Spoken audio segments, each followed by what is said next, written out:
கோச்சாரத்தில் உங்கள் லக்கணத்திலிருந்து எண்ணி வாங்க. எத்தனாம் இடத்துல கேது இருக்குன்னு பாருங்கள். உங்கள் லக்கணத்துக்கு எத்தனாம் இடத்துல கேது பகவான் இருக்கார்? ஞானகாரகன். ஞானகாரகன் கேது பகவான் இருக்காருன்னா அந்த அந்த கேது மேலே இன்றைக்கு கோச்சார கிரகங்கள் பயணிக்கிறாங்க. அப்போ என்னென்ன கேது பகவான் கொடுப்பார் அப்படின்னா, சூரியன் கேது மேலே போகிறார். லக்கணம் ஜனனகால சாதகத்தில் லக்கணத்துக்கு கேது எங்கே இருக்கிறாரோ அந்த இடத்து மேலே கோச்சார கிரகம் பயணிக்கும் அல்லவா. சூரியன், சந்திரன், செவ்வாய், இப்படி அந்த கிரகங்கள்லாம் புதன், சுக்கிரன், குரு, ராகு, கேது, சனி இந்த பயணிக்க மாந்தியும் நீங்கள் நீங்கள் பலன் எடுக்கலாம். அப்போ அந்த சூரியன் போகிறாரு கேது பகவான் மேலே கோச்சாரத்தில் போகிறாரு அப்படின்னா, அரசு சம்மந்தப்பட்டதில் வேலையில் இருப்பாங்க. எனக்கு தெரிஞ்சு நிறைய பேர் வேலையை எழுதி கொடுத்துட்டு அமௌண்ட்டு வாங்கிட்டு பிஸ்னஸ் பண்ணுறேன், தொழில் பண்ணுறோம்னு எல்லாத்தையும் தொலைச்சிட்டு வந்துக்கிறான். ஆன்மீகத்தில் கொண்டு விட்டுரு சூரியன் அரசு சம்மந்தப்பட்டது வேலையில். சந்திரன் இருக்காங்க. சந்திரனா விவசாயம் சம்மந்தப்பட்டது, உணவு சம்மந்தப்பட்ட வகையில் ஹோட்டல் கடை வச்சுக்கிறாங்க. பார்த்தீங்கன்னா டக்குன்னு ஒரு சோசியர் வருவார், போய் சொல்லுவாங்க, இந்த சாமியை வைங்கம்மா, அந்த படத்தை வைங்கம்மா, தெய்வத்தை வைங்கம்மா, டெய்லி விளக்கு போடுங்கம்மா, உங்களுக்கு நல்ல வருமானம் வரும். பார்த்தீங்கன்னா கடை நடத்திட்டு இருப்பாங்க, ஹோட்டல் கடை. சந்திரன் கோச்சாரத்தில் கேது மலை போகும்போது நல்ல ஹோட்டல் கடை போயிட்டுருக்கும். பார்த்தீங்கன்னா ஆன்மீக சாமி சம்மந்தப்பட்டது பார்த்தீங்கன்னா தெய்வ அனுக்கிரகம் ஃபுல்லாக அவங்களுக்கு கிடைக்கும். அந்த மாதிரி ஒரு அமைப்பு வந்துடும். இதே செவ்வாய் போகிறாரு, செவ்வாய் அப்படின்னு சொல்லி போனார வீரியம் எல்லாம் நல்ல தகிரியசாலியாக இருப்பார், வீரமாக இருப்பார். ஒரு வாட்ச்மேன் இருக்காருன்னா அவ்வளோ தகிரியம் வீரமாக இருப்பார்.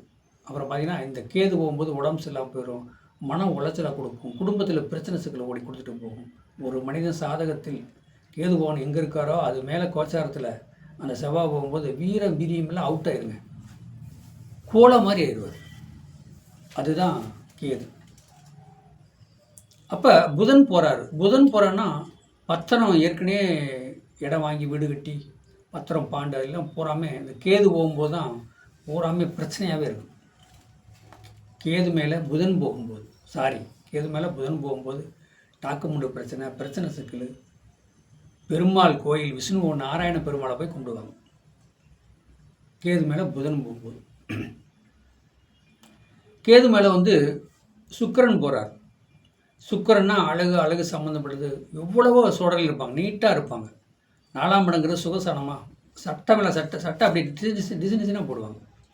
அந்த கேது மேலே சுக்கிரன் போகும்போது எல்லாமே அவுட். 2 நாளைக்கு ஒருக்கா குளிப்பாங்க, துணிமணி மாற்ற மாட்டாங்க, ரொம்ப இதாக இருப்பாங்க. என்னடா அப்படி இருந்தவங்க இப்படி இருப்பானே, அதான் கேதோட வேலை. குரு போகிறார். குரு அப்படி சொல்லவுடனே அந்த குரு போகும்போது கேது மேலே குரு போகும்போது சித்தர்மார்களை போய் சந்திப்பார். 18 சித்தர்மார்கள், 100கணக்கான சித்தர்மார்கள். அவங்களெல்லாம் வேலைக்கு போகிறவங்க லீவ் போட்டு போவாங்க. நான் கரூரார் சித்தரை பார்த்தேன், திருச்செந்தூரில் மூவர் சமாதி பார்த்தேன், நிரூர் சதாசிவ அந்த சித்தரை பார்த்தேன், இப்படின்னா அவங்க வெளிப்பட வச்சுருப்பாங்க. ஏன்னா கேது பகவான் ஞானகாரகன், குருன்னா தெய்வ அனுக்கிரகம் உள்ளது, தேவகுரு அல்லவா, அதை சந்திப்பாங்க. அப்போ சனி கேது மேலே போகுது. சனியும் எப்படின்னா தெய்வ அனுக்கிரகம் உள்ளதான்.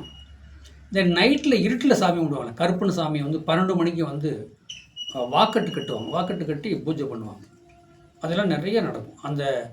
இந்த மெயினாக கோயிலில் பூஜை பண்ணக்கூடிய அனைவரும் அந்த டயத்தில் அந்த பூஜை பண்ணுவாங்க. அவங்களுக்கு தோணும், அதை செய்வாங்க அவங்க சாதத்தில். கேது மேலே சனி பகவான் போனான். அப்போ பார்த்தீங்கன்னா இருட்டில் திருட்டு வேலை, மற்ற எல்லா வேலைகளும் அந்த கேது பகவான் கொடுப்பார். கேது எந்த நட்சத்திரம் இருக்காரோ அதுக்கு தகுந்த மாதிரி நன்மையும் கொடுப்பார், தீமையும் கொடுப்பார். மாந்தி பகவான் இருக்கார். மாந்தி பகவான் என்ன நட்சத்திரம் அப்போ பார்க்கும்போது பார்த்தீங்கன்னா அதுக்கு தகுந்த மாதிரி தான் முன்னோர்கள் பாட்டம் போட்டேன், வீட்டில் குலதெய்வம் சம்மந்தப்பட்டது, காதோல கருமணி வச்சு கும்பிட்ற கன்னி தெய்வம் எல்லாமே அவங்களுக்கு சப்போர்ட் பண்ணும். கேது மேலே மாந்தி போகும்போது முன்னோர்கள்வா மாண்டவங்க, இறந்தவங்கன்னா மாந்தி. வாழ்க வளமுடன், வாழ்த்துக்கள். என்னுடைய சேனலை சப்ஸ்கிரைப் பண்ணுங்கள், பெல் பட்டன் ஆன் பண்ணுங்கள்.